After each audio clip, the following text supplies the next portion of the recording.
Good morning. My name is Chris Konetsky. I'm the president and group publisher of Business Publications Corporation, which publishes the Business Record and DSM magazine.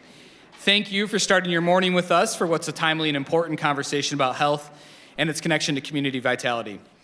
To the health leaders in the room, first, I think it was warranted a round of applause for all your work for helping keep this community safe and healthy. Let's give a round of applause for all of our health leaders in the room today. In a bit, our panel is going to dive into the conversation, and we're going to discuss how health and well-being are driven by numerous factors that come together to influence each person's quality of life and economic mobility, and by extension, the economic vitality of our business community. But the impetus for today's conversation and why we chose to focus on health with today's Power Breakfast has seeds that were actually planted back in January at our economic forecast luncheon. As usual at that event, we talked about interest rates and the stock market and the health of the economy. But somewhat surprisingly, perhaps, one of the topics that popped out was the effect of health on our people and the effect that was having on our economy. Jeff Lorenzen, the CEO of American Equity, and Eric Lohmeyer of NCP Capital both spoke eloquently about the importance and urgency in which we needed to understand and address the health issues affecting our region and state, both from an economic standpoint and from a human standpoint. Their comments resonated with the audience and us, and since that time, we've been working to better understand how to raise the profile of the role human health is playing on the health of our economy and, of course, our community. Today is just an outgrowth of that effort, and I'm excited to learn today from our panelists and our speakers and identify additional threads that our team can continue to explore as health and business intersects going forward. Before we do that today, I'd like to take a moment to recognize our Power Breakfast sponsors who are powering the ability for us to host today's important conversation. Our first sponsor is Forvis Mazars, and as a top accounting and consulting firm serving all 50 states, Forvis is driven by a commitment to deliver an unmatched client experience. Joining us today is their managing partner, Jeff Naig. Give Jeff a big warm welcome.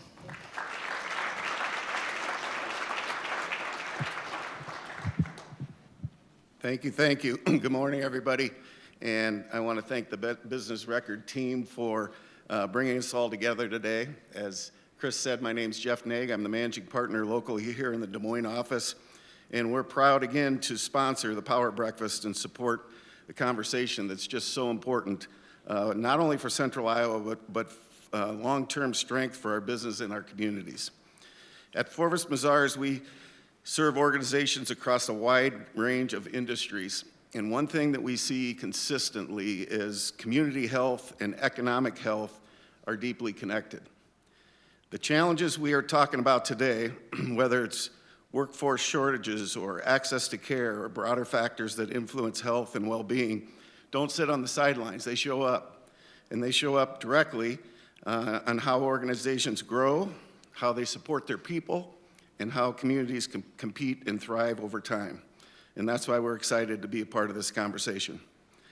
As a firm, we see ourselves as more than advisors, but actually a part of the communities where we live and work. And we believe we have the responsibility to show up and partner in discussions like this that shape long-term outcomes, especially the ones that require collaboration across the employers, the health systems, the nonprofits, and the public leaders. There's no single solution for something as complex as community health. It's really complicated. We've got a lot of smart people that are going to talk about it today, so I'm excited. But what makes events like this valuable is the opportunity to bring different perspectives together, to listen, to learn, and to move forward, coordinated and looking for forward-looking solutions. So we're grateful to support the discussion today. We appreciate all of you taking the time to be here and engage in these issues. Thank you.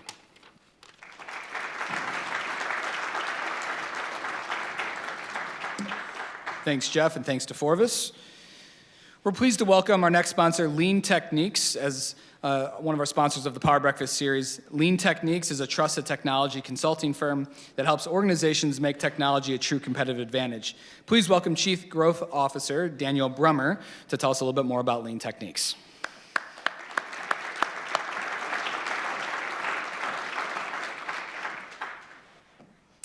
All right, good morning all. Thank you for being here.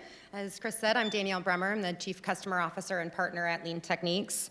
And if you're not familiar with us, we are a technology consultancy based here in Des Moines. The majority of our 200-person workforce actually lives here in Des Moines. And they're raising their kids here in the school districts. And they're getting care from the local healthcare systems, and they're caring for their aging parents here in this community. When this community thrives, our team feels it. When it struggles, they don't. So when today's event talks about a healthy community being the foundation for a strong economy and a strong workforce, this isn't an abstract idea for us. This is what really matters. And it's a conversation we're really happy to be a part of. What I see in our work is that the problems that look purely technical never are. The real progress happens when people like this get in a room together and look to solve for it. And breakthroughs usually happen then too. I suspect today's conversation is going to help prove the same point from a different angle. Thank you to the Business Record for having us, and thank you to the panelists for sharing your expertise with us today. I'll get it back to you guys. Thank you.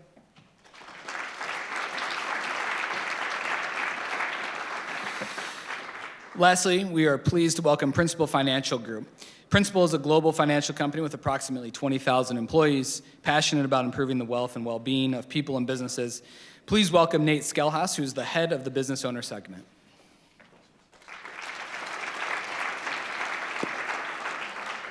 Good morning. I'm going to speak really slowly so the screen can keep up with me.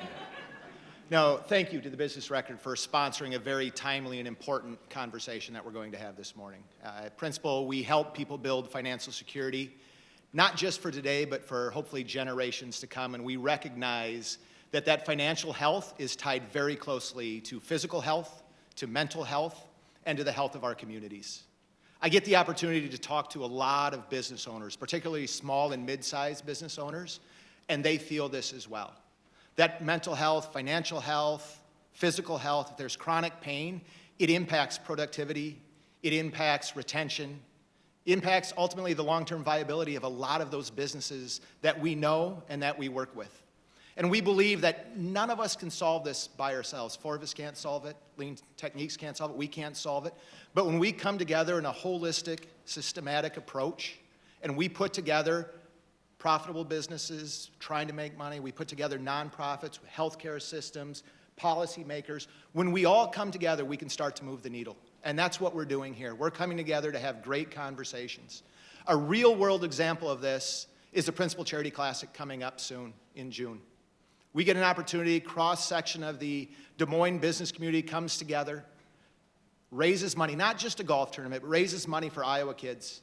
And when we help Iowa kids, when we help the next generation, we help the communities, and we do all feel it. So I am really looking forward to this conversation.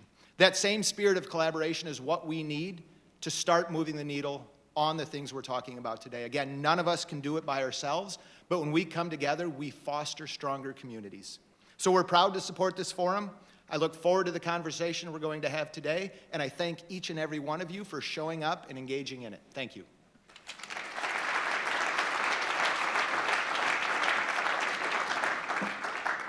Thanks, Nate. Nate's been a speaker on our Iowa Economy podcast and our economic forecast.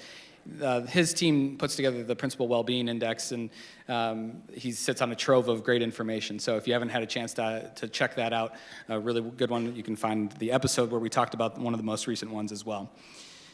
All right, we've got a great group of speakers on today's panel that are going to discuss the topic today. I'm going to introduce them, so why don't you guys all come on up right now, and then I'll introduce you. We don't have walk-up music. We really need to work on this, though. And I'm not going to sing for you for the walk-up music, I promise. All right, with us today, we have Dr. Richard Deming. He's the medical director of Mercy One and the Mercy One Richard Deming Cancer Center. We have Laura Jackson. She's the executive vice president of health improvement at Wellmark Blue Cross and Blue Shield. Dr. Denise Jamison, the University of Iowa vice president for medical affairs and the dean of the Carver College of Medicine. Nalo Johnson, president and CEO of the Mid-Iowa Health Foundation. And lastly, David Stark, co-chair of Capital Crossroads and chief government affairs and philanthropy officer at Unity Point Health. Let's give them a big round of applause for being here today. We've got a little bit of a unique format for our panel today, designed to help us put a little bit of structure around what's a really big topic. So you're going to hear remarks from several additional speakers throughout the program who are going to spotlight some of the key areas of focus that we're going to discuss today. I'll let our moderator, business record editor Sarah Dean. Sarah, come on up. Sarah is already here. Wow, that was fast. Nice job. Sarah is going to be the one that'll tell us a little bit more about how that's going to look. We're really fortunate to have Sarah as an editor. Not only is she exceptionally fast, but she does a fantastic job leading the newsroom and has worked really hard to put together a great program for you today on a complex topic. She's going to be leading you through the rest of the morning. I know you're in great hands, so Sarah, go ahead and take it away. Thanks, Chris. I guess I woke up a little extra caffeinated and speedy this morning. Thank you, everyone, for being here, and thank you to our panelists and speakers who are going to be coming up. Health is such a multifaceted topic, and as we've heard, there's a lot of conversation that needs to happen in order to move the needle. That multifaceted layers come in on individual and community levels and makes it so important that and challenging to devise the effective strategies that improve and sustain our well-being. We hope today that we can start to bring clarity and some focus to that discussion and spark the conversations that will keep our communities resilient for future generations. As Chris mentioned, we wanted to reflect the various layers of the healthcare system. So to guide the conversation today, we'll have some additional perspectives throughout. We would love to dig into the entirety of the sector, but for time, we've selected 4 topics to focus on. And for each one, we'll have a speaker come up to share some brief remarks, and then we'll dive deeper with our panel. So our topics today that we'll be covering, we are going to start with State of Iowa's health with our speaker, Jamie Haberl, and focusing on the big picture of Iowa's health trends and trajectory. Second, we'll have cancer and looking at an example of an issue in Iowa that is a complex and widespread challenge the state is facing.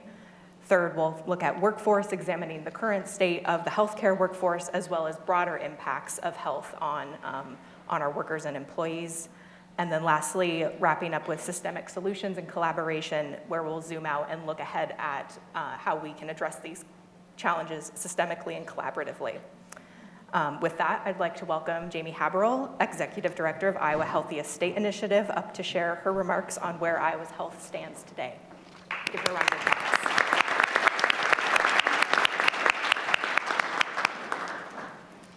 Well, good morning, and thank you to the Business Record for bringing us together for this very important topic and conversation. My name is Jamie Haberl, and I serve as the Executive Director at the Iowa Healthiest State Initiative. We are a nonprofit organization that serves as a neutral convener, working with government, private sector, nonprofit partners across the state to ensure that every single Iowan has the opportunity to live their healthiest life. We're not a government agency, we don't provide services, but we do steward a small number of statewide efforts focused on upstream health, including Double Up Food Bucks, produce prescriptions, 5210 Healthy Choices Count, and Make It Okay. And I do want to thank everyone here today for joining us in wearing green in support of mental health. It's a powerful reminder of how central mental well-being is to our overall health as well. So the picture I'm going to share with you today comes from data. It comes from the Centers for Disease Control and Prevention and the Iowa Department of Health and Human Services, their behavioral risk factor surveillance system, which is the nation's longest ongoing survey in the United States.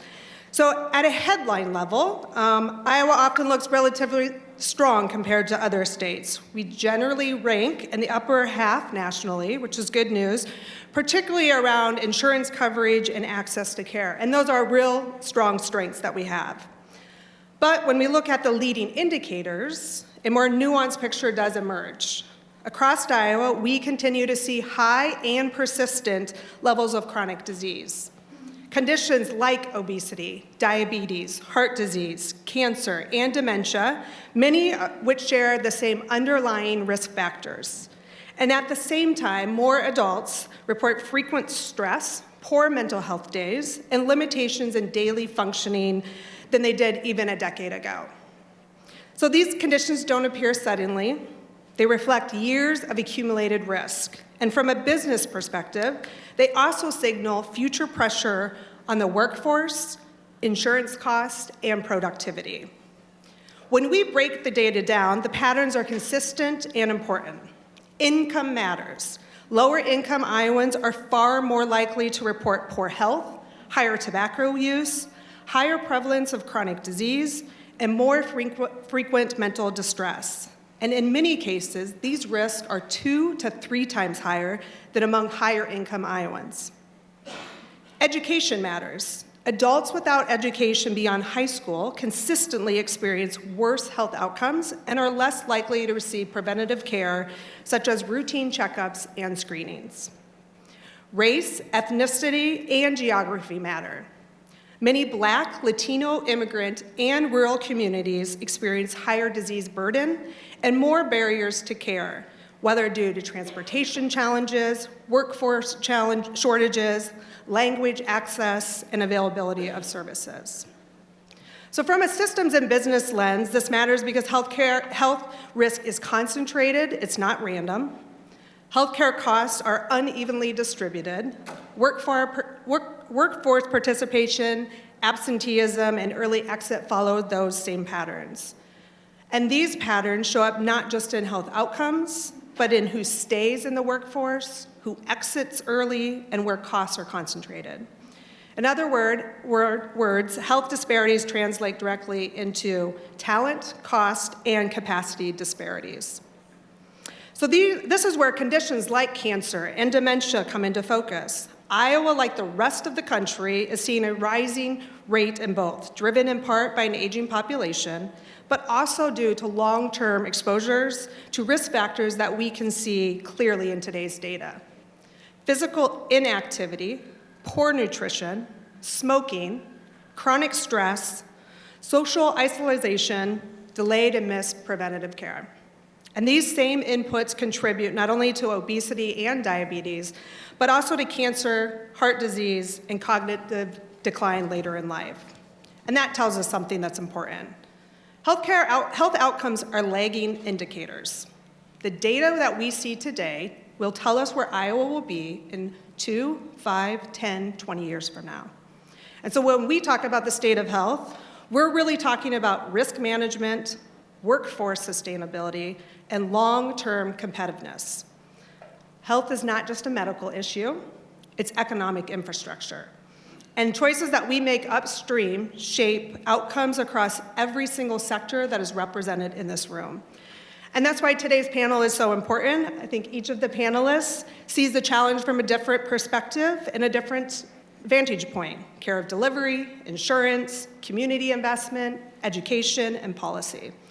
So I encourage you, as you listen today, to really look for those connections between health, workforce, cost, and community, and consider where your organization has leverage to act upstream and not just respond downstream. So thank you, and I look forward to the conversation by all of our panelists and speakers. Thank you, Jamie.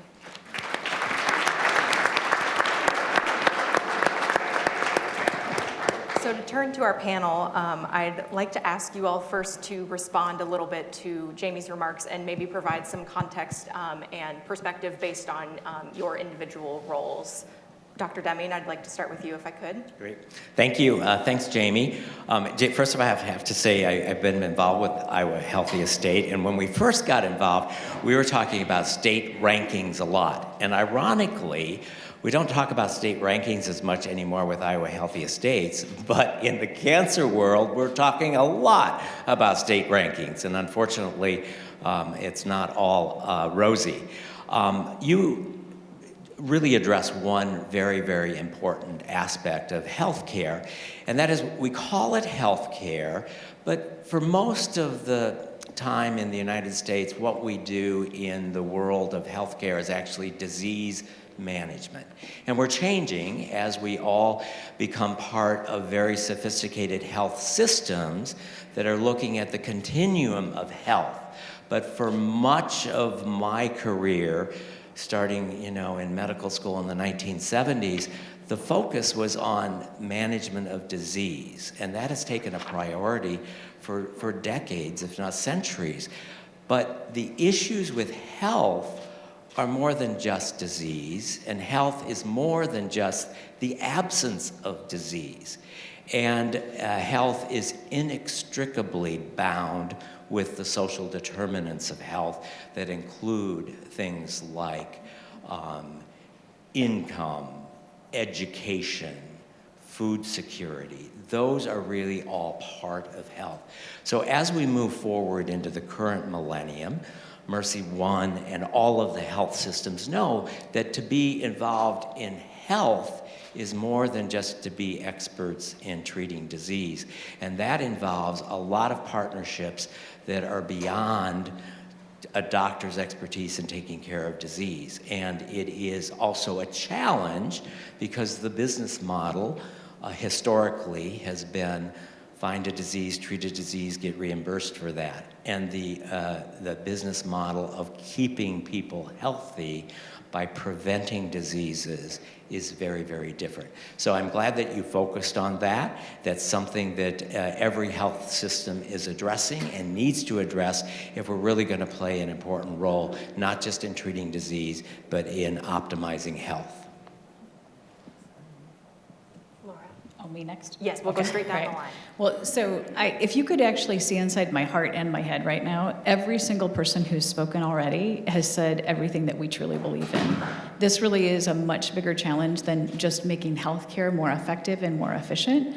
It is about seeing upstream. And a couple years ago, we dove into this in a big way. And instead of repeating what everybody has already said, because it's been said so well, I want you to think about what we're talking about today as what we like to call a wicked problem. And a wicked problem is defined as something that is complex, it happens over time, it has a lot of cross-sector influence where many, many people have control over some of the levers that can actually make it better. And it really ports well with the county health rankings model. And so a lot of times what we will say to people is, if you set aside genetics, about 80% of what dictates you live has everything to do with what happens outside the healthcare system, like what Dick just said. So what we have been trying to do is working with the University of Iowa, the College of Public Health, and with all the data that we can find that's publicly available, looking at the health of all Iowans and understanding where some of the biggest opportunities are to go upstream and actually tackle what we call preventable health. So, or health disease, if you will. And so in doing that, the other thing that we would recognize is also what everybody has said here today, is this is all about collective impact. Because if we actually collaborate together as industry, as business, as healthcare, we really can tackle this. And that is how wicked problems are actually solved. It is never solved by one organization.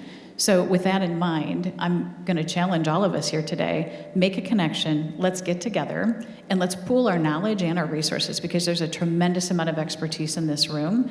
And I think we have learned a lot over even the last 10 years about how to do things differently and do it together. So that's my challenge. Is that fair? You agree? Great.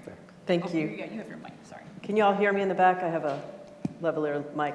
So I also agree with everything that's already been said. I definitely have a prevention background. I spent 20 years in the public health service thinking a lot about effects on health. I worked primarily at the Centers for Disease Control and Prevention. And I think prevention is hard and really important, and we all have a role to play. I want to pivot just a little bit and pick up more on the chronic diseases issue. So the incidence of chronic diseases across the country, the prevalence is increasing. People are sicker, people have more medical problems. Caring for people with medical problems is more expensive and complex, and luckily there's more we can do. Younger people are getting chronic diseases earlier in life. I've been really surprised at how many young people have hypertension and obesity and diabetes and other diseases that used to come more as you aged. And so we have a real issue in Iowa providing enough and high quality care to people with chronic diseases. And so I think we need to think of that from a system statewide perspective, and everyone has a role to play. Our role at University of Iowa Healthcare is, our mission is to serve 3.2 million Iowans, full stop. That does not mean we provide all the clinical care in the state or even try to provide all the clinical care in the state. That means we conduct cutting-edge research that helps Iowans. That means we educate and train a wide variety of health professionals, physicians, nurses, physician assistants, physical therapists, nutritionists, perfusionists, lots of radiation technologists, And we actually have 2 graduations tomorrow and Saturday. For example, half of all physicians in the state receive some or all of their education and training at the University of Iowa, so we see that role as really important. And then third, we are here to support clinical services and clinical care across the state. That means providing clinical care in Iowa City and beyond. It also means supporting rural hospitals. It also means partnering with health systems and payers across the state.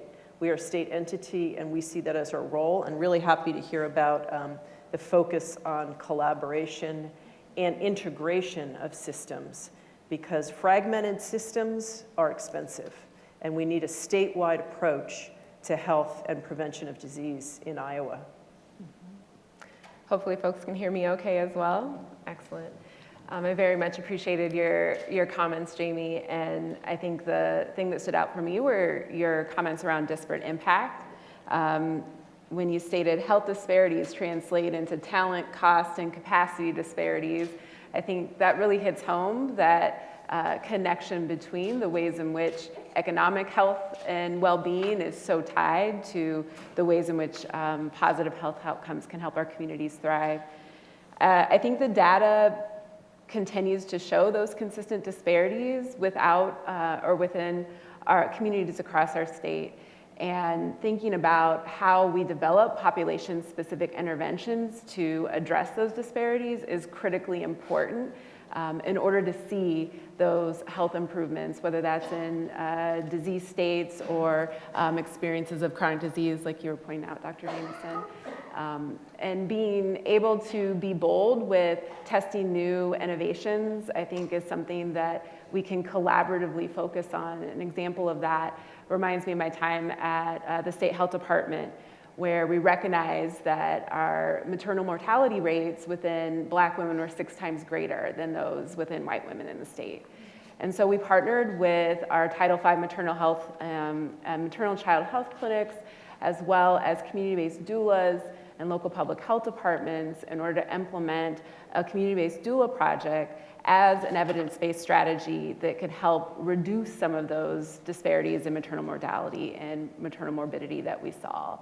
And while that was a population-specific intervention that we supported, the ultimate goal of that was to bring data forward in order to help inform and convince our insurers as well as Medicaid to include doula services as a reimbursable service that ultimately then would benefit everyone in Iowa. So being able to take that collaborative approach, be able to test those type of innovations in order to reduce disparities that ultimately increase our community health outcomes overall, I think is something that is a smart approach to follow.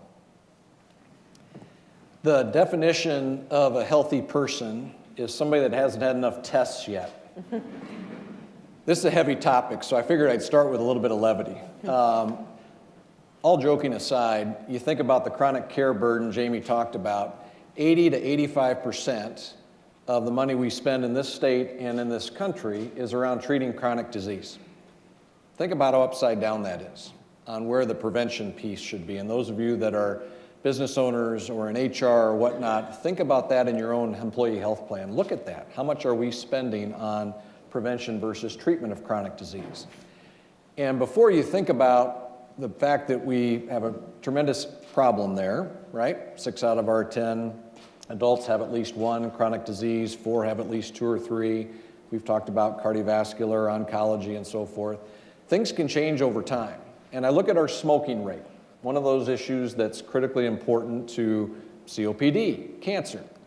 25 years ago, we had about a 23% smoking rate in the state of Iowa. Today it's 14, still too high.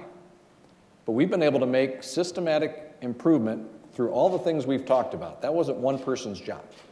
There was policy decisions, there was education, there was prevention, there were a whole host of things, and we continue to do that today on how we handle those things to try and drive that down, and we're in the long run game there. So that's a critically important piece of how you can invest and have solution-based ideas that make a difference there. The other I'll point to, and I hesitate bringing this up, particularly with Dr. Jameson and her experience and knowledge as board certified OBGYN, but the ability for us to invest in prenatal care and having moms, and whether that's what Nalo said of even the disparities we have with different ethnicities there on getting access. You think about one avoidable NICU admission. That's 6 figures or 7-figure cost. And it's better for everybody if we can have mom healthy, the baby healthy, but that starts with prenatal care and access. So those are very tangible things we can do from a health standpoint to drive those improvements. The final thing I'll say is, if you look at 20 years ago, one of our top 10 chronic conditions or whatnot in the state of Iowa, mental health wasn't there. It is now. It's number 6. So that ability to recognize mental health as a part of our overall health, Nate talked about it, a number of others did too. We'll talk more as we go through this morning how critically important that is to make sure we treat that. Thank you.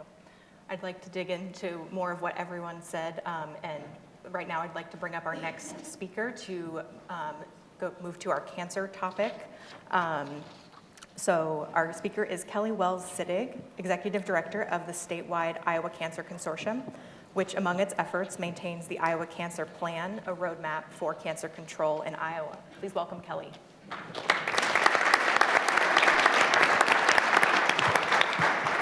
Thank you so much. Thanks to the Business Record for having me today and talking about cancer. It's an honor to be here with all of you and our brilliant panelists and fellow speakers. I would guess that almost everybody in this room by now knows that Iowa has the second highest overall age-adjusted cancer incidence rate in the country. Our rate is about 14% higher than the rest of the country and is one of only a few states in which the cancer incidence rate is still increasing. If we take a look at incidence trends, we would see that our overall cancer incidence was declining, much like the rest of the country, for years, until about 2013, when that trend reversed and we started to diverge from the rest of the country.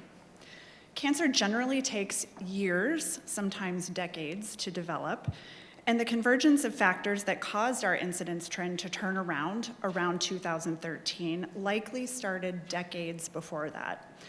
And likewise, the efforts that we're making now, that we're all talking about here today, will be what determine the cancer landscape for our kids, for our grandkids, and generations to come. We're talking about overall cancer incidence here, and in this graph that you're seeing. But just like we've talked about already, cancer doesn't affect everyone equally in Iowa. In fact, Iowa has some of the worst racial and ethnic cancer disparities in the country. Black Iowans experience significantly worse cancer outcomes than others, including getting cancer younger, more often, and at later stages. And we also know that Iowans face barriers to cancer prevention, early detection, and care based on income, education, proximity to specialists, and many more factors. Now, thankfully, there is some relatively good news in cancer in Iowa, and that's that our mortality rates have steadily declined over time and more closely mirror our national average than do our incidence rates. And in fact, we're only about 3% higher than the national average when we're talking about our rate of cancer deaths. Additionally, it's important to note that pediatric and adolescent cancers, so those are cancers for people ages 19 and younger, are not statistically significantly different from the rest of the country, like our overall cancer rate. But I think we would all probably agree that any case of cancer in that young population is one too many. And it's important to note that young adult cancers, so ages 20 through 39, are higher as well, and also increasing here in Iowa. Cancer is not just a health issue, it's a workforce and economic issue as well. 69% of cancer survivors miss more than 4 weeks of work, 39 miss more than 3 months. 80% of employers rank cancer as their top driver of healthcare costs. And nationally, cancer is projected to cost the US economy $5.3 trillion between 2020 and 2050.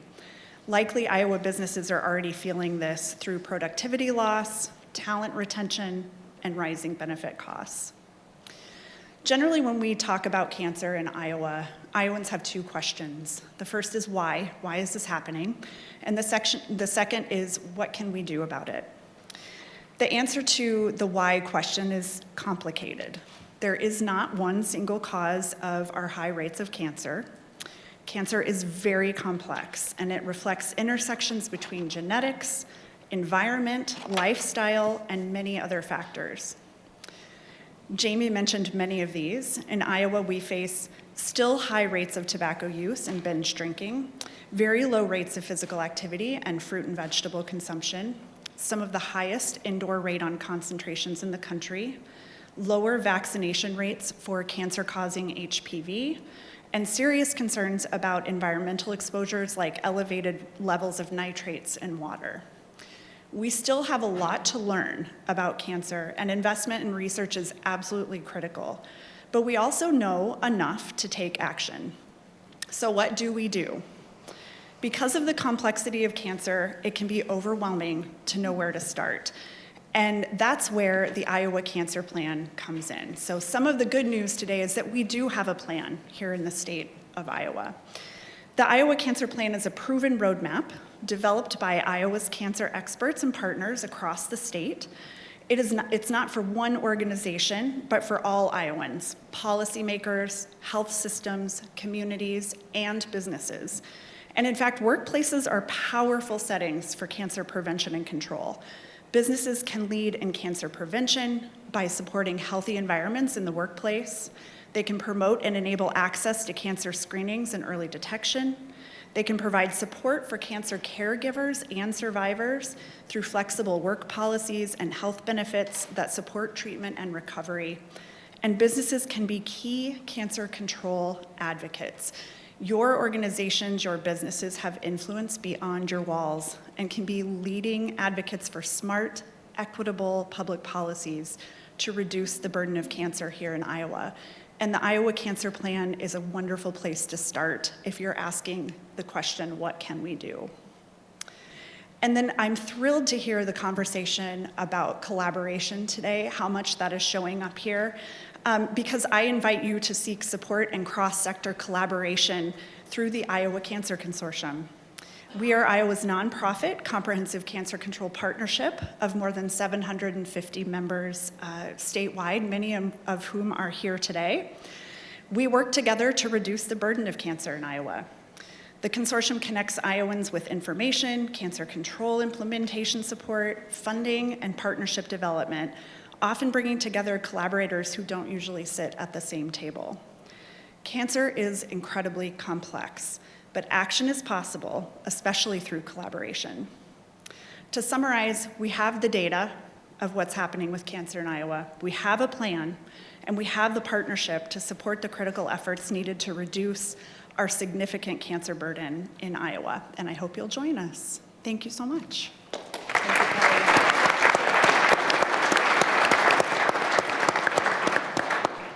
So we know that cancer is not the only, as we've heard, the only chronic health issue affecting Iowa, but it is an example of one that is complex and affects the statewide and of a lot of different factors. So we wanted to take that as an example to start to understand how do we tackle such a complex issue. Dr. Deming, I might start with you with your experience and background just to understand a bit more about how have you thought over the years about tackling this big issue and what you've watched change, what has been effective and in terms of strategies and thinking about how to break down this issue into the parts that partnerships and leaders can begin to address. Great, thank you. And thank you, Kelly. I happen to have the honor of serving on the board for the Iowa Cancer Consortium and vice president, and it is none of us as good as all of us. It really brings together everyone who has a stake in cancer, which is really every one of us. So when I think of cancer, I think of the continuum. What can we do to prevent cancers that can be prevented? How can we engage in screening and early detection, which has been shown to then be able to find cancers at a more curable stage? Third, how do we provide access to health care and the best possible treatment? Fourth, alongside that, how do we continue to do clinical trials research along with basic science research so that we continue to evolve to develop better treatments? And then how do we also pay attention to those who have been treated for cancer, that are cancer survivors, who may be cancer-free, but may still have many lingering physical, psychosocial, emotional, financial, sexual, spiritual, philosophical issues related to their cancer. And then also we have to make sure that we're also providing for those who are living with incurable cancer and ultimately will die of cancer, a good, peaceful death with dignity. So that's the whole continuum. Let's talk a little bit about prevention. So Kelly pointed out that cancer is caused by many, many different things, and it takes decades, and that there is synergy and overlap with the various causes. So there are many behavioral things that we all have control of. And I say we have control of, but sometimes we don't have as much control as we want. So there is the aspect of cigarette smoking and alcohol consumption. There's the aspect of eating healthy, and you could say, well, we all can choose exactly what we eat. But when you look at social determinants of health, not everybody lives in a place where the healthy food is the easy option. So even though we talk about behavior modification, it's more complex than that. No one cause for cancer in Iowa, but we are beginning to also address not just the behavior modification and the modifiable risk factors, but we also realize that the environment does play a role. And I would point you to a recent publication by the Iowa Environmental Council and the Harkin Institute that does a deeper dive into the environmental. Not that the environment is the #1 cause, it probably is less important than some of the modifiable risk factors related to behavior, but it is a cause that hasn't been addressed significantly. So that paper I would refer you to does a deeper dive on what's the known state of research related to pesticides, nitrates, PFAS, and radon, because they do contribute. I would say when we look at preventing cancers that can be prevented, that's where you're going to get the biggest bang for the buck. David talked about cigarette smoking, which is still the #1 modifiable risk factor. When I was born in the 1950s, the smoking rate for adults was 56.9%. And as David pointed out here in Iowa, it's 14%. That did not happen just because the Surgeon General in 1968 said cigarette smoking causes cancer. It happened because we took the research, we knew the relationship, and then we enacted public policy, including a tax on cigarettes, a law that makes it illegal to smoke in public places, education, smoking cessation. It's all of those things, not just the research that connected cigarette smoking with cancer, but public policy that creates carrots and sticks or taxes and incentives to actually reduce. And the same thing can happen with other risk factors, including environmental risk factors, if we first of all do the research, have the data, know the relationship, and then create public policy. We live in a modern world where much of modern world, including, plastic and processed foods, provides convenience and benefits. How do we try to keep as many of the benefits of modernity, but mitigate for the risks? And I would say the same goes for environmental. We get tremendous benefits from some of the things that end up causing cancer. And as a cancer doctor, I know that chemotherapy can cause cancer.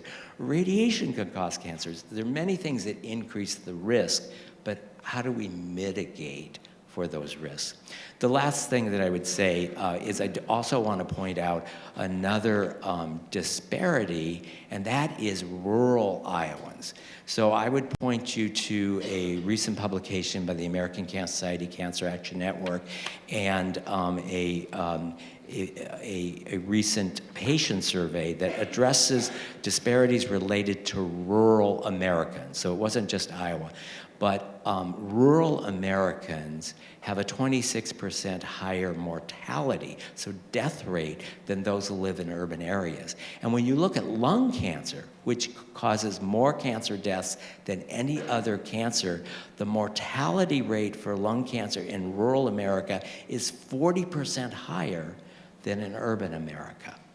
And when we look at holistically Iowa, we have, as all of you know, many rural residents, and there is a big disparity in much of healthcare, but in particular cancer when you look at the rural situation.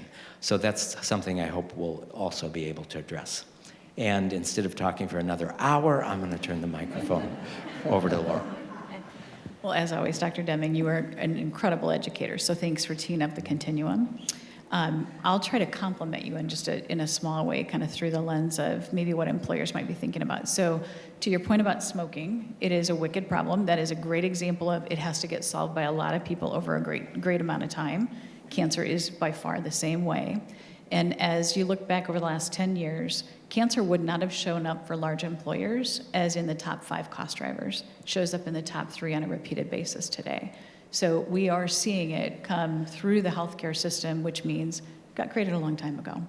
So with that in mind, one of the things I thought might be interesting for this group is kind of taking what Dick said about kind of going into the rural spaces. So in partnership with the Regents institutions, we embarked a couple of years ago on picking a couple of rural communities and going in deeply to help them understand the inextricable link between health and economy, and helping them see their data, understand what was working, what kind of disease burden they had, and could they actually understand that just creating jobs didn't improve the health of that population. And one of the things that we were able to help them also see with the help of the Cancer Registry and the Iowa Cancer Consortium is we could help them understand their screening rates, not just through Wellmark's lens, but writ large, and understand when they were getting screened, at what stage they were getting diagnosed with cancer, and what kind of access they had then to cancer care. And we saw a remarkable difference in these 2 rural communities with how often they were screened, how fast they actually caught it, in what stage, and ultimately their mortality. So the message I hope you take away from what Dick teed up so nicely is where you live shouldn't really dictate how long and well you live. We have a lot of disparities. And so it is going to take all of us to help people understand what you can do, because this is really hard. Behavior change is hard, policy change is hard, but we do have to rally around it and understand it. And the data can guide us if we let it. There's a plug for you too. Thank you. I keep trying to give you the mic. So to borrow your term, cancer is a wicked problem in Iowa. As stated, our cancer rates are number 2 in the country. They're increasing. Luckily, we are on par nationally in terms of survivorship. So we're treating cancer. But we need to do better in every realm. We need to do better with prevention. If you look at the cancer patterns in Iowa, part of it can be explained by smoking rates. Part of it can be explained by obesity and other risk factors. A lot of it is unexplained. And if you look at the pattern of different types of cancer, they're also a little bit confusing. So I think we need a lot more research and looking into, and our College of Public Health is doing a lot of this hard work, understanding what's causing these very high cancer rates.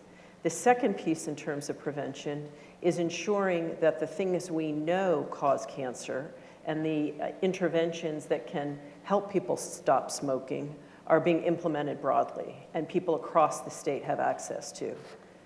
The second big piece after prevention is treatment. We know that state-of-the-art cancer treatment makes a big difference in terms of survivorship. So we need to ensure that people get care quickly and they get the appropriate level of care. We are a small enough state that we should not have duplication of services. We should ensure that we have a coordinated, comprehensive cancer system across the state. and make sure that people, when they can, stay local to get their cancer care, and when they need a higher level of care, they achieve that, they have that access to that higher level of care. To give you an example, at University of Iowa, we have the only federally designated comprehensive cancer center in the state. We can offer interventions, therapies that are not otherwise available in the state. That makes a difference in terms of survivorship. That does not mean that everyone with cancer should come to the University of Iowa. When possible, people should stay local to get their cancer care. And we are also trying to get out in the community to provide increased access to those advanced services across the state and partner with healthcare systems, practices, and other health and hospitals across the state. So we have prevention, treatment. The third piece is survivorship. And I hesitate to mention this with Dr. Deming here because he is really the state's expert in survivorship.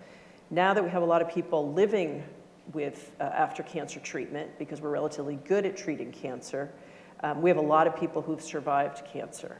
And we need to ensure that those people are getting the support and the services that they need. And Dr. Deming has shown what the effect of those services can be. We need to also make sure those services are available across the state. Thank you. Nilo, if I may, I wanted to ask you specifically, as we look at the disparities between groups that are experiencing cancer and other diseases, what does that mean? What other risks does that create in the system? And when we're trying to prevent them and knowing that there's differences in what different groups need, how do we go about that piece of things? Well, again, all the data is showing the disparate impact is there, both in terms of experience of the disease, but also in access to things like screening, let alone treatment type of processes. So I think we lean into what are those community-based solutions that are coming forward from community members and associated organizations to help reduce that disparate impact. So a community-based solution I'd like to hold up as an example. Our organization is very proud to support Corey Lewis, who is co-founder of the My City, My Health conference, as well as the Healthy Project, and identifying his fellowship with us project of Save the Homies. So Black men in Iowa experience the greatest rates of prostate cancer diagnosis in the state. As was spoken about, there are multiple reasons why this could exist. Some may be biological, so your genetics, but others are societal related. Things like that lack of access to health insurance. Things like bias experienced in the healthcare system that could prevent people from being able to receive the type of care that they need. Also things like stigma in the community, whether or not people are comfortable talking about something like prostate health. So what Corey has done through his initiative, Save the Homies, is create a safe environment and hold these education and awareness conversations where community members can learn about prostate health, can learn about prostate cancer screening services and treatment opportunities, and really normalize that conversation in order to, again, help people become more aware, but also be able to access resources. So I think it's those types of community-based solutions that we can support through our various collaborative opportunities that will help to reduce those disparities that exist.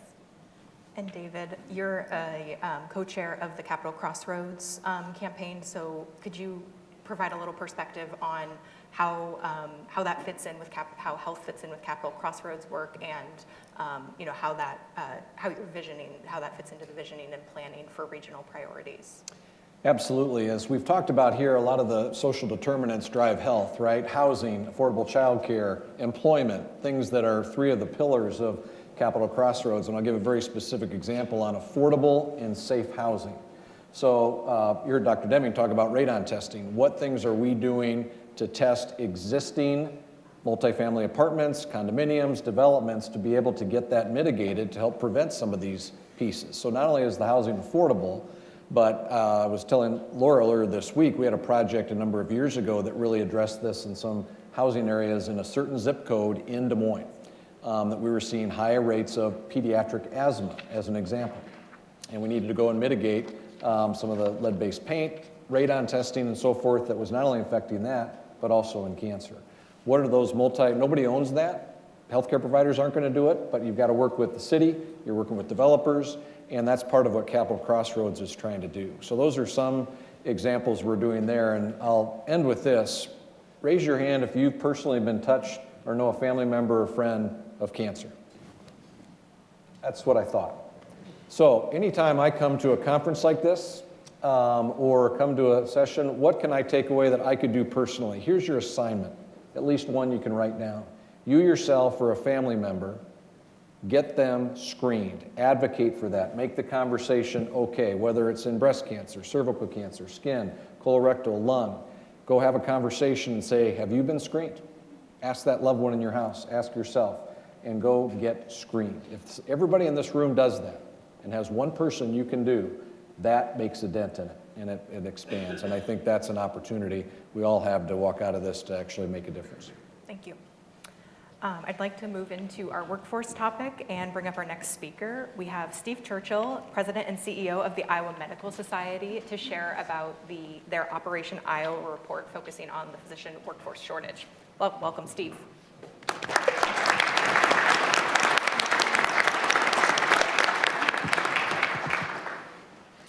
Well, good morning. Thanks again to the Business Record for being such an important convener to bring together our community on this important topic and many others. As the CEO of the Iowa Medical Society, I was asked to focus on the healthcare workforce shortage. In my role, I'm going to focus a little more on the physician shortage, but to be sure, the shortage is not limited to one specialty or another. And it's not limited to physicians. Really, all healthcare practitioners are in great demand in Iowa and across the country and facing a shortage.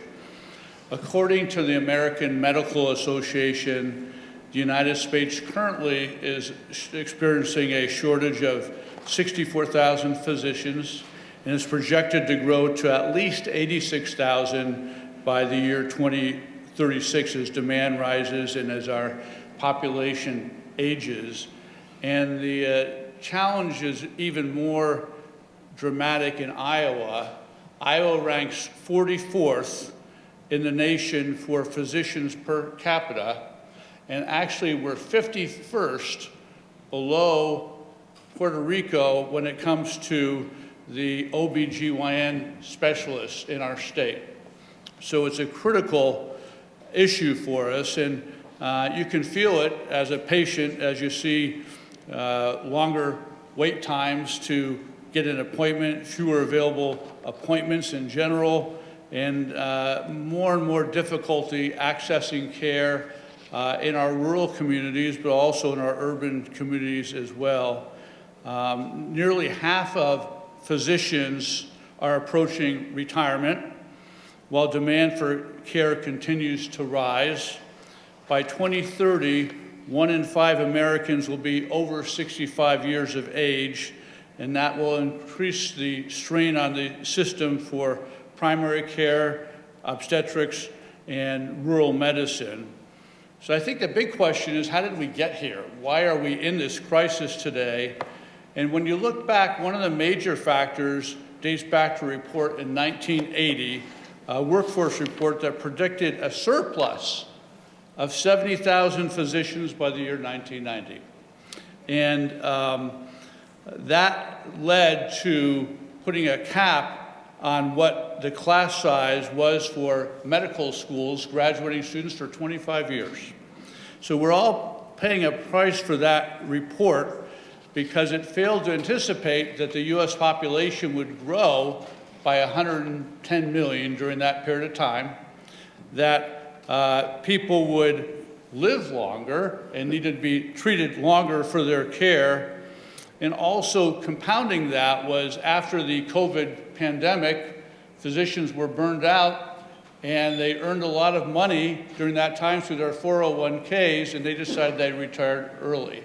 And then of course we have our baby boomers who are a big part of the physician population, and they are retiring in record numbers. So it's a big tsunami, and it's very real for the United States, and particularly here in Iowa.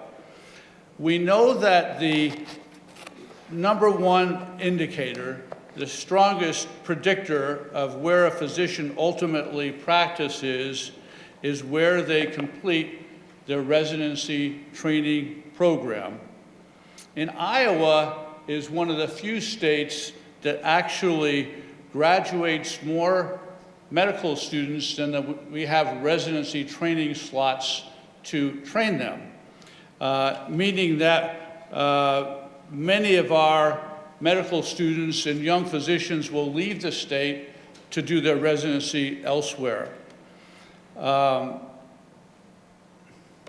We also lose about 400 physicians each year in Iowa. Roughly 35% retire, but half of those physicians move to other states to find new opportunities. Iowa's reimbursement rates lag behind many regions of our country and our neighboring states, making recruitment and retention even more difficult. And Iowa particularly has some of our larger communities on border states along the river, where patients and physicians can choose whether they're going to see a physician in the Quad Cities on one side of the state or the other, which makes it even more complicated. Meanwhile, physicians are spending increasing amounts of time navigating insurance requirements, documentation, administrative complexity instead of caring for patients directly. Across the country, physicians are now spending nearly as much time on paperwork as they do spending time with patients. And the result is exactly what communities across Iowa are experiencing today: reduced access to care, growing pressure on rural hospitals and clinics, and longer waits for patients. So in response to this, the Iowa Medical Society launched Operation Iowa, which stands for Innovative Opportunities for Workforce Action, at the end of 2024, bringing together over 60 physicians, healthcare experts, and to develop solutions on how to increase this pipeline in Iowa. And the recommendations focused on a couple things. Number one, it's critical that we expand the residency training programs in Iowa to have more slots and more opportunities for medical students and residents to train here. It's important that we talk about becoming a physician earlier. What we've learned is many young people in Iowa's 99 counties don't have access, don't know a physician. There's not a physician in their community. There's not a physician in their school system or in their church, because our physicians are focused on some of our urban areas across the state. And so we need to start that conversation earlier in K through 12, that this is a career that's important, that they can apply to the University of Iowa or Des Moines University or Dubuque University in the future, and that we should encourage that, because we know that Iowans who go to medical school here are more likely to stick around. We also need to focus on reducing the administrative burden, increasing loan repayment opportunities, and improving reimbursement rates for physicians, and also trying to keep our later career physicians in the state by giving them a little more flexibility in the workplace. These are all practical, achievable solutions, and importantly, Iowa has already made important progress. Our Operation Iowa report was shared with policymakers, and I'm pleased that Governor Reynolds has led the effort to increase our residency slots by soliciting up to $150 million from the federal government. The Iowa legislature doubled the funding for the state's loan repayment program, increasing support for physicians and other healthcare professionals willing to practice in underserved areas. And just yesterday, as you see in the front page of the Des Moines Register, Governor Reynolds signed really landmark legislation to help streamline prior authorization requirements from health insurers, reducing unnecessary administrative burdens for physicians and for patients. So this is a complicated issue, but the good thing is it's not a partisan issue. And there's very few issues at the State House today that are not partisan, but both Republican and Democrat lawmakers from both urban and rural areas recognize that Iowa's physician and healthcare shortage is an urgent challenge and is a real crisis. And before I leave the room, I just want to emphasize two more things, and that is many of us recognize that rural states automatically face lower reimbursement rates than more urban counterparts. And physicians in Iowa have actually only seen a 2% increase in reimbursement rates for services in the last 20 years.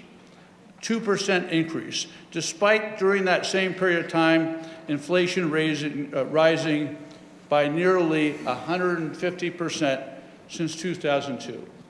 It's just unsustainable, and it's something that we have to take action on. It's also critically important in Iowa that we have a robust and competitive healthcare insurance marketplace so that Iowans have access to care. I do remain hopeful because we're not standing still. We are organized around solutions, but ultimately, this is not only about a physician, healthcare worker shortage crisis. It's a broader healthcare and economic development issue. Access to physicians determines where businesses invest, where families stay, and whether communities grow or decline. So if we get this right, we strengthen Iowa's healthcare system, support our workforce, and improve our long-term economic competitiveness. Thank you again for asking me to join you today. Thank you, Steve.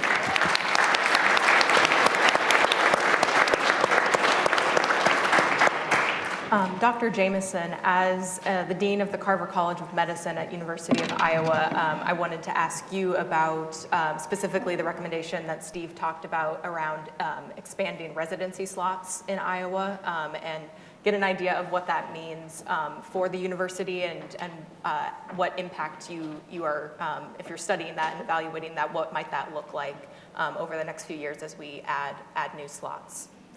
Yeah, so physician workforce issues are another one of those wicked problems in Iowa. And as Steve mentioned, our physicians per capita are among the lowest in the country. And so we are looking at a multifaceted approach, and one important component of that is residency training. And Steve, again, is spot on when he says that there are more medical students graduating than we have residency spots. So we are very focused on trying to increase the number of residency spots. We are not getting increased federal dollars for residency slots in recent years. And so year over year, we add slots. We add training positions. It takes about $300,000 per year to train a resident. So it's an expensive process. We add some every year. But we also realize that we are not meeting the demand because where you train is you are more likely to stay and practice. So we need more residents to stay. So we are working with the state on a federal program that we hope to hear about soon that would use federal dollars and matched dollars from the state to increase substantially the number of residency training programs, not just at University of Iowa, but in partnership with other hospitals in the state as well. So I think that's a really important component. And then I think then we need to look towards, once we train them, how do we retain them in the state, make sure they don't go to other states? And I think that's a tough problem as well. And I think there are two real meaningful places where we can have a difference. One is physicians don't want to practice in states with legislative oversight of how medicine is practiced. So I think that's one piece. The second piece is exactly what Steve was saying. Reimbursement rates for health systems do not allow us to pay physicians competitive rates when you compare us to states such as Nebraska. So those two issues legislative oversight of how medicine is practiced, and reimbursement rates for healthcare systems, I think, are the two pieces that could make a meaningful difference in terms of physicians we train staying in the state and physicians who are trained outside the state coming to Iowa to practice. Thank you. David, with your role, could you talk a little bit about how you see policy impacting recruitment and retention of the healthcare workforce? You bet. Policy plays a huge role both at the state and federal level. You've heard examples already about funding, and we could do a whole session on indirect medical education, and you all get CEUs for your, that was a joke. We're not going to do that. But that's critically important. We have the attention of our state legislators, as Steve talked about. We've got the attention of our Iowa delegation to invest dollars here because we know that's needed to be able to grow our workforce and become a net importer of talent. We're a net exporter. And I would take it even a step further. We're talking about physicians, but I would say the healthcare workforce in general, whether that's nurse training programs, rad tech, pharmacists, go down the list, right? CNAs, EMTs, critically important because that's the backbone of our system. And there's a lot of effort and work being done there, one of which is the healthcare ecosystem map that the Capitol Crossroads has put together with the goal to have a meaningful work-based experience for every kid that graduates from high school in our 3-county area. And so that starts even earlier. And that's not just healthcare, but healthcare is a big focus of that. How can we make those investments earlier on? And there's definitely hope here. There is unprecedented interest, I think, in applications to nursing home practices or nursing programs. Today, in fact, we're hosting through our Iowa Hospital Association, a virtual health career fair with over 1,900 kids participating today, looking at 7 different potential specialties that they wouldn't have maybe had access to, like Steve talked about. So there are very tangible things that we're working on that help that workforce of the future, because this is not going away. This is going to be a problem we'll have for a long time. And we know that in addition to the healthcare workforce, health considerations put pressure on the broader workforce in Iowa. Laura, I was curious to ask you, we had a recent Iowa Economy podcast episode where we had some public health experts on to talk about the economic effects of health, and one mentioned that there's data through insurers and maybe other avenues that can give employers a little insight into the health of their workforce, and I was curious if you could talk a bit about what that's able to show and what can and can't it achieve for employers maybe trying to learn about how to help their workers and support their health. So Sarah, you're asking about how employers can understand their data? Yes. Yeah.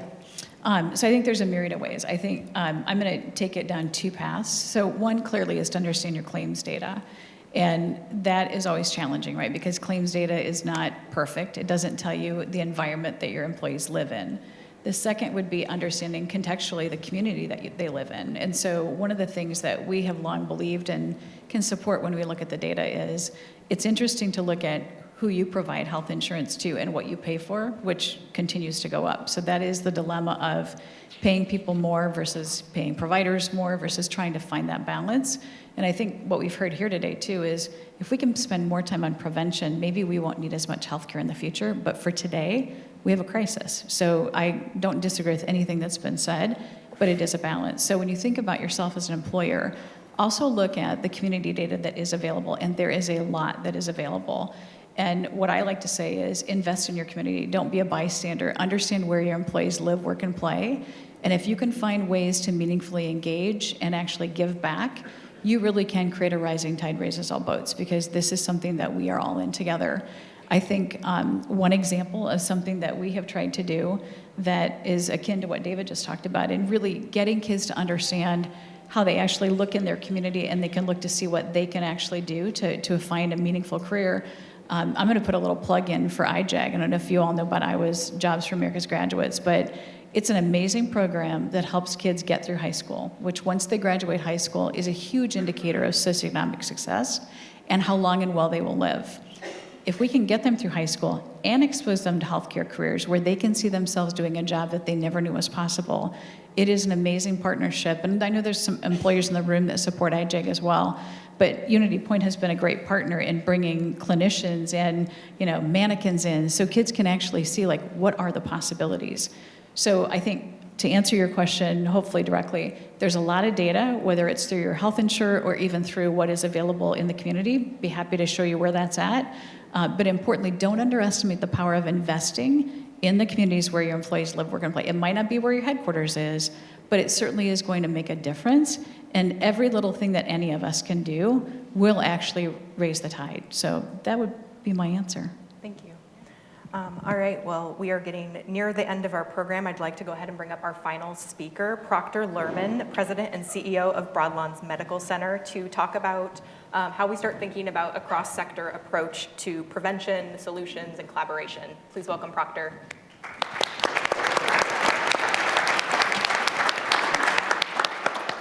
Good morning, and thank you to Business Record for having this today, and thank you for all being here. It's a big group of people, important topics today. So I'm going to wrap it up. And my topic is collaboration, but before I talk about collaboration, I want to go back to a comment that David Stark made a moment ago. Before we can collaborate, we have to be able to be willing to discuss. And many of us are wearing green today. Behavioral health, mental health, is something that we did not speak about for many years. We hid it. And we can't adapt to things. We can't collaborate on things if we're not willing to discuss them openly. The same thing with cancer oh so long ago. These are the things that we have to remember. We are all human. We're all trying to get through our day. And there are things that happen to those of us that live in this world that end up in one of those two categories or other categories that are just now being discussed, like dementia. So in order to have collaboration, we have to have willingness to discuss. So what is collaboration? I think it is very relevant to today because healthcare outcomes are shaped outside the hospital walls in a growing amount. The truth is, modern healthcare challenges can no longer be solved by institution alone.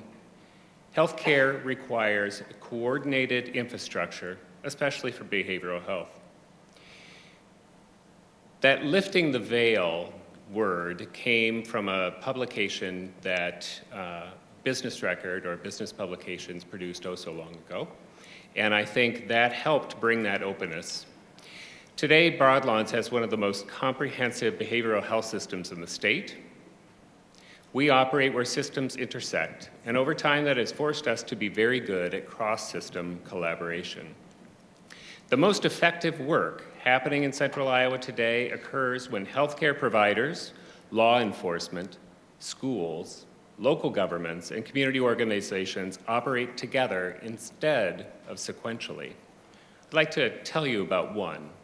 Broadlawns has something that is called mobile crisis. I'd like to see a show of hands if anyone knows what that is. That's wonderful.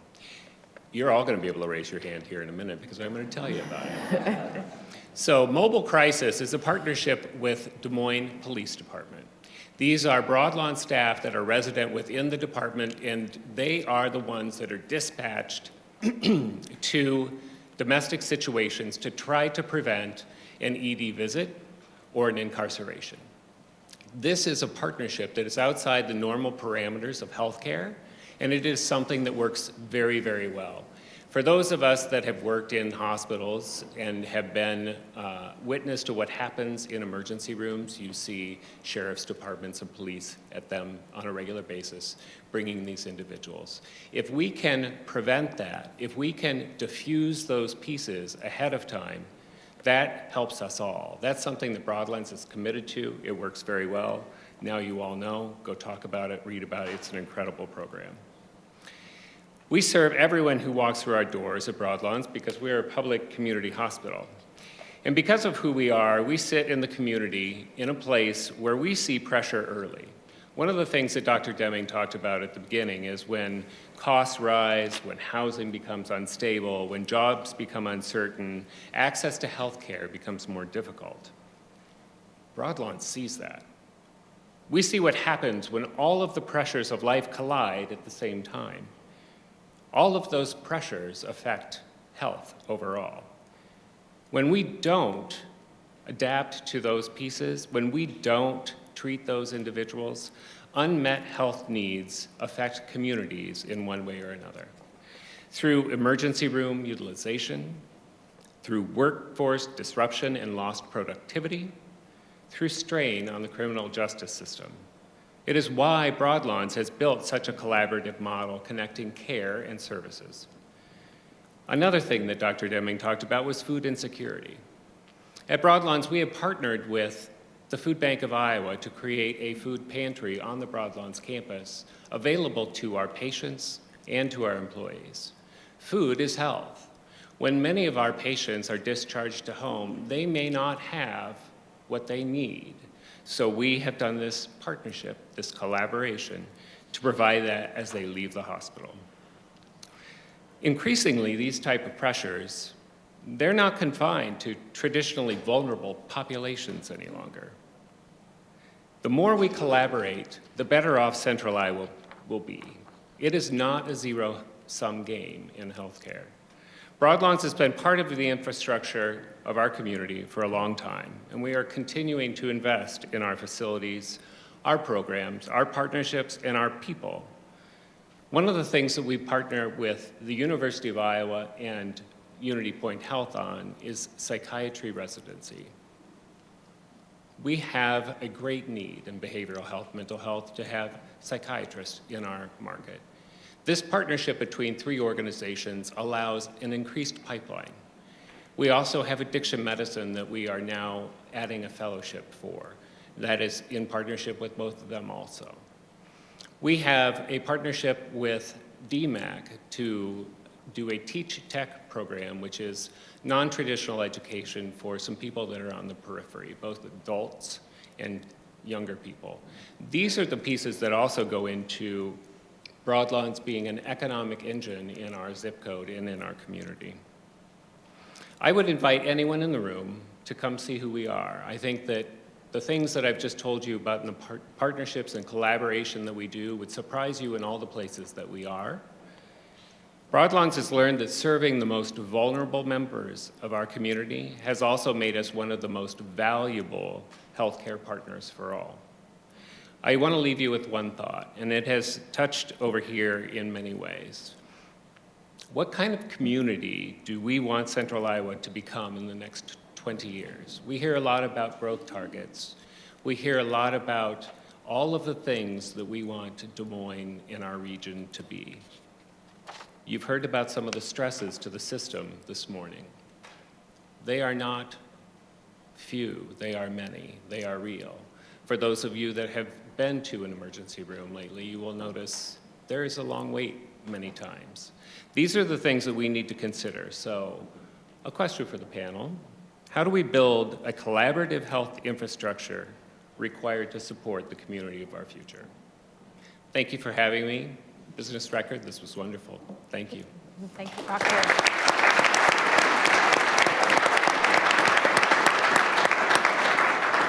Well, Proctor gave the question that was very close to what I was about to ask. Does anyone want to take the first stab at that? David, I'm picking on you. Okay, I'm happy to jump in. I first was going to throw a penalty flag there because Proctor thought he was the moderator, and he's throwing out questions like, I want him back up here so I can ask him questions. Can we do that? Role reversal? Post-event. Well said. As you might imagine, the partnership piece. I'll give you an example of how I see that happening at both state, local, and even individual levels. So Jamie talked about it up front. Double Up Food Bucks. There's a state program that affects 71,000 people in this county. Access to healthy foods. All right. What about the grocery component of providing that in farmers market? What about the county public health system that's a part of it? What about private employers, social service organizations that are all helping to educate and provide that reach out? A great example there of touching all the bases we talked about today. In an example that helps to improve outcomes, will help from a job creation standpoint, and an economic driver. And then the second piece is the mental health side. And I'll end with a commercial that Proctor said too, and the 3 words are, reach out anyway. Reach out anyway. Don't just assume somebody's doing okay, or you see that. Reach out anyway. It could change their life. And realize that people are going through some tough times. So do that as a takeaway from today. Any other thoughts? Jamie, or Denise, excuse me. Yeah, so Proctor talked very eloquently about the mental health crisis. As an obstetrician, I can't help but talk about the maternal health crisis in the state, and I can see what it could look like here. There are other states that have done it. I think Iowa could do it even better, where we have a statewide approach so that women get prenatal care close to home, and then they have access to higher level care when they need it, when and if they need it. We are trying to work in small ways on this. To give you an example, we send out our anesthesia and obstetric teams all over the state to train small hospitals and first responders to handle obstetric emergencies, because it's really scary sometimes to be practicing in a small rural hospital when you don't have access to an incredible blood bank, or you're not sure how to handle a high-risk obstetric patient with high-risk obstetric problems. So trying to support and train across the state. We train family medicine providers to perform C-sections and advanced obstetric care. Iowa is a really interesting state and very unusual in that half of all providers who deliver babies in Iowa are family practitioners, and we're really proud of that tradition. We train a lot of them. They can provide comprehensive care from birth to end of life, including providing delivery care. So we think that's really important to support. But there's a lot more we can and should be doing if we partner more closely with other health systems and other hospitals. So for example, our chair of obstetrics has an idea to do this bunker mentality, where you have a bunker and 24 hours a day, 7 days a week, you have a bunker with physicians who specialize in high-risk obstetrics, providing support to rural hospitals.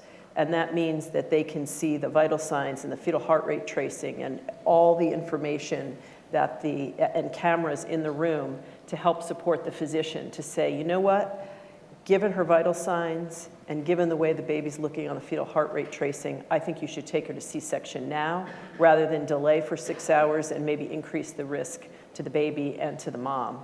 And so I think there's a lot we could be doing if our fundamental understanding is that we're working together. It also means quicker transfer. How to get patients who really shouldn't be delivering at a hospital that doesn't have the kind of blood bank, for example, you have in Des Moines or in Iowa City, to those facilities as rapidly as possible. So I think I can see the future, and I'm excited about the future, but I think we have a lot of work to do to try and get towards a brighter future for these vexing problems like mental health and maternal care. If you could hold off for a moment, Chris has a final question for you, so we're going to save you for the end. Is that okay? Okay. Now Laura, I'm nervous. Nalo, Laura, any final thoughts? I would just add that in really collaboration with Denise, what she just said. So one of the things, when you think about even maternal health, our foundation actually supported all of the training that they are doing in the rural communities to get to those maternal care deserts. And I think it's a great example of, we didn't know the need was there until we actually spoke with them. And so when you think about simulation training in rural places where they don't see those emergencies every day, that was something where we looked and said, that's a big deal. Kind of like David said, how many of you grew up in rural Iowa? Show of hands, right? So you know what it's like when you can't access care, and where you live shouldn't dictate how long you live and how well you live. So those are examples, I guess, of where if we collectively can get in more rooms together, we can understand the data, we can deeply understand the problem, and then we can go look at root cause. We can find things we can do together to start to make bigger impacts instead of each of us chipping away individually. So that would be my call to action for this group today. Yeah, I just want to reinforce some of the things that I shared in my pre-comments to the event. And again, that tie between economic health and well-being and positive health outcomes, both for individuals, but also then as a result for our community at large. If we don't have that economic stability within our community, then we know, much to the comments that were made earlier around social determinants of health or the social drivers of health, you're not going to have access to that proper nutrition. You're not going to have access to housing stability or opportunities for quality education. So I think it's important that we think about that, especially from an employer standpoint of what's providing that kind of economic stability within our communities, but also when that economic stability falls short, what are the types of policies and programs that we are supporting within our communities in order to ensure that we can have a vibrant and thriving workforce across the spectrum of income levels. I think that's why we're always interested in thinking about collaborating to test different innovations in that kind of policy space. Folks are probably aware that we're the convening funder of an 11-member funding group that supported a basic income pilot. So I'm going to make a plug that our analysis has finally come through, and we'll be sharing that with the community on June 9th. So would really encourage folks to register for that event to learn about the results of that particular intervention. We'll also be implementing an emergency rental assistance study later this summer as well. So again, trying to test different innovations in that policy when we know that not all of the workforce is able to find that economic stability just through their employment alone. Thank you. Can we have a round of applause for our panelists? We're gonna have Chris come up to reel them. I promise it won't be that big of a secret question. You'll be prepped because of our conversation earlier. A couple of things I want to share real quick here before we let everybody go. Just last week we recorded an episode of our Iowa Economy podcast, and in the episode we went really deep on the implications of healthcare on the economy specifically. There's a QR code on screen. You can check that out as well if you'd like to learn a little bit more and continue with today's topic. You can find that on our streaming network and wherever you get your podcasts. Also in the business record that's on the tables, but also on the way out, you can find coverage of that conversation as well, where there's just a number of threads, again, that I think this conversation helped us illuminate that we're going to continue to pull at over the weeks and months ahead in our coverage. Also, a few upcoming events. Mark your calendars. Our Innovation Iowa event on July 9th at right back here at the Cross Gateway Center. Women of Influence on July 30th. We're going to be announcing the Women of Influence next week, and we'll have a manufacturing panel on August 6th. You can register for all of those at businessrecord.com. Okay, I want to just say thanks again to our sponsors, Forvis Mazars, Lean Techniques and Principle. A big thank you to Sarah Dean, and of course our panelists today. Can you give them all one more big round of applause as well? I've got one final thing that I've taken away from today, and in the face of a big challenge that can feel overwhelming with multiple wicked problems, I'm reminded of a woman of influence who last year said something to the effect of just pick one or two things that you personally can take a step on and pour your energy into those things.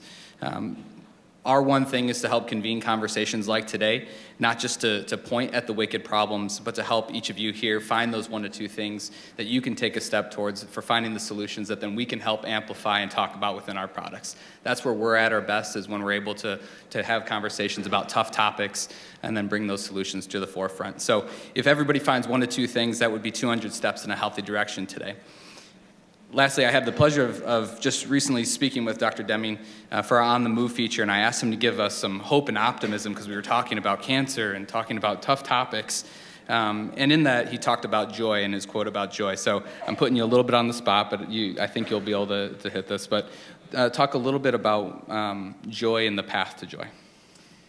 Well, thanks, Chris. And this has been a wonderful event. Yeah, joy is an important thing, and joy is different than pleasure. And I think that every human being really does need to spend time contemplating what brings joy to one's life. And joy is something that doesn't circumvent pain and suffering. It goes right through the middle. So part of what we do at the Deming Cancer Center and Above and Beyond Cancer is, how do you take a bump in the road of life and use that as a springboard, not a barrier? And what brings joy to your life? We all know people who think they want to live forever, but they don't have a clue what they could do this afternoon to bring joy to their life or to somebody else's life. And guess what? You can make joy out of nothing. You can call someone who would love to hear your voice, give a call, they're going to be joyful, you're going to be joyful that you made them joyful, and like a hug, it works in both directions. And maybe end with an important component of health care, which is compassion. I am fortunate to have been able to endow a chair in the medical humanities at my medical school, Creighton, where they're bringing back into medical school humanities. When I went to medical school, it was like, what are you talking about? You had 2 humanities electives undergrad, you don't need humanities. But the idea is that it is a human being doctor taking care of a human being patient, is a human caring for a human, and that is the essence of humanity. And I would say that even though I was a chemistry major and a microbiology major and a math minor, and I'm really good at all that stuff, that my understanding of communications and humanities and philosophy and religion and psychology probably plays a more important role in my day-to-day role of being a cancer doctor. So leaving you words from the Dalai Lama, if you want others to be happy, practice compassion. If you want to be happy, practice compassion. It works like a hug. How about that? Did I tee it up right? Thank you.